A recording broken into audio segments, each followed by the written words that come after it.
오늘은 은퇴 후에 웃을 수 있는 사람들의 심리적 공통점에 대해 이야기를 나눠보려고 해요. 앞서 소개된 63세 간호사 이정혜 씨처럼 오랜 직장 생활을 마치고 퇴직한 후에 다시 웃게 된 분들은 몇 가지 공통적인 전환점을 경험합니다. 그 전환은 막연하게 되는 게 아니라 사실은 어느 정도 의식적으로 움직였기 때문에 가능한 일이에요.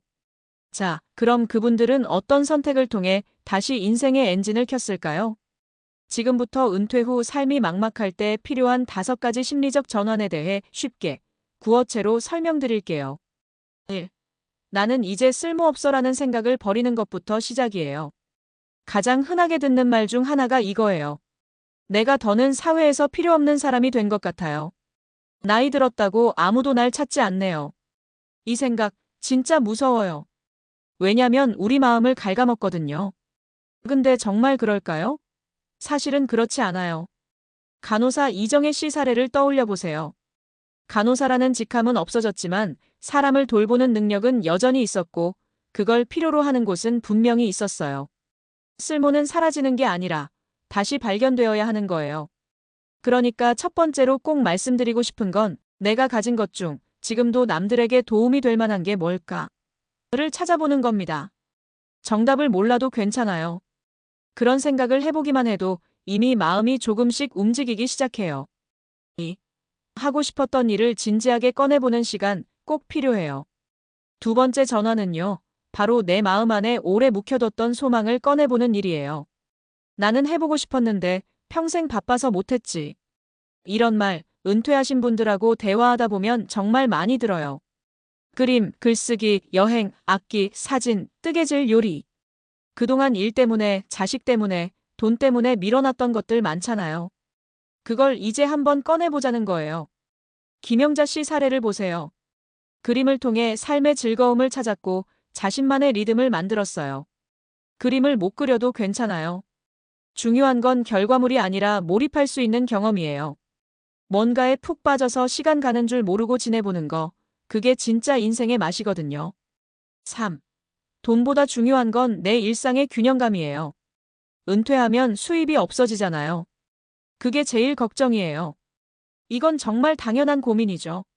저도 상담하면서 가장 자주 듣는 말이에요. 근데 그걸 이렇게 질문 바꿔볼게요. 내가 돈을 벌지 않아도 의미 있게 시간을 보낼 수 있는 방법은 뭘까? 사실 노년에는 돈보다 시간을 어떻게 쓰느냐가 훨씬 중요한 문제예요. 정선혜 씨처럼 여행하며 자신을 찾고 그걸 기록하면서 작은 수입도 연결된 경우도 있어요. 하지만 그보다 더 중요한 건 하루가 허무하지 않게 흐르는 구조를 만드는 거예요.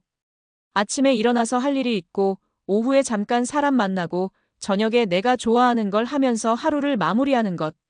그 균형이 잡히면 은퇴 후의 우울감이나 공허감도 훨씬 덜해집니다. 4. 관계의 중심을 다시 나로 이동시키세요. 은퇴 후에 많이 겪는 외로움 중 하나가 더는 나를 부르는 사람이 없다는 느낌이에요. 근데 그건 역할 중심 관계가 끝났기 때문이에요. 직장 동료, 상사, 환자, 보호자, 후배 다 일로 이어졌던 관계들이잖아요. 그게 끊기면 관계도 사라지죠. 그럼 어떻게 해야 할까요? 이제는 역할이 아니라 나로 관계를 만들어야 해요. 나와 관심사가 비슷한 사람들, 같은 동네에 사는 사람들, 같은 수업을 듣는 사람들. 사실 은퇴 후에 가장 좋은 친구는 목적을 공유하는 사람이에요. 같이 걷기 모임을 한다든지, 글쓰기 모임, 여행 모임, 봉사활동팀 같은 거요. 혼자 있으면 관계는 자연스럽게 좁아지고 우울도 찾아오게 돼요. 그러니까 작게라도 밖으로 나가세요. 처음엔 어색해도 금방 익숙해져요. 5. 내가 나를 돌본다는 마음이 시작점이에요. 마지막 전환. 이건 정말 중요해요. 나는 이제 내 삶을 내가 돌본다. 현역 시절에는 늘 누군가를 먼저 챙겼죠. 환자, 가족, 자식, 부모. 근데 은퇴 후엔 순서를 바꿔야 돼요. 이제는 내가 먼저예요. 하루에 단 30분이라도 나를 위한 시간. 산책, 명상, 가벼운 스트레칭, 음악 듣기, 글쓰기, 차 마시기. 이런 게 은퇴 후 삶의 질을 좌우합니다. 그렇게 내 마음을 먼저 돌보다 보면 이상하게 외부에서 오는 자극에도 강해져요.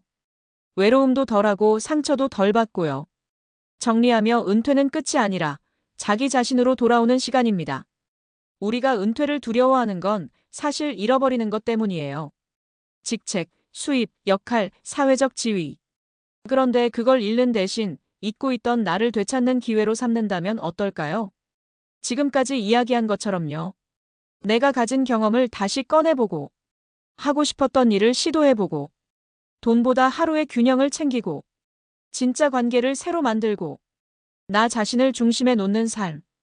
이 5가지만 기억하시면 은퇴 후 삶도 충분히 의미 있고 풍요로울 수 있습니다. 끝으로 이런 말씀드리고 싶어요. 은퇴는 여생이 아니라 후반전이에요. 그리고 후반전이 훨씬 더 자유롭고 재미있고 내 식대로 살 수 있는 시간이죠. 그러니 너무 늦었다고 생각하지 마세요. 지금부터 천천히 내 삶을 다시 디자인해 보세요. 그 반전의 주인공이 바로 당신일 수도 있으니까요.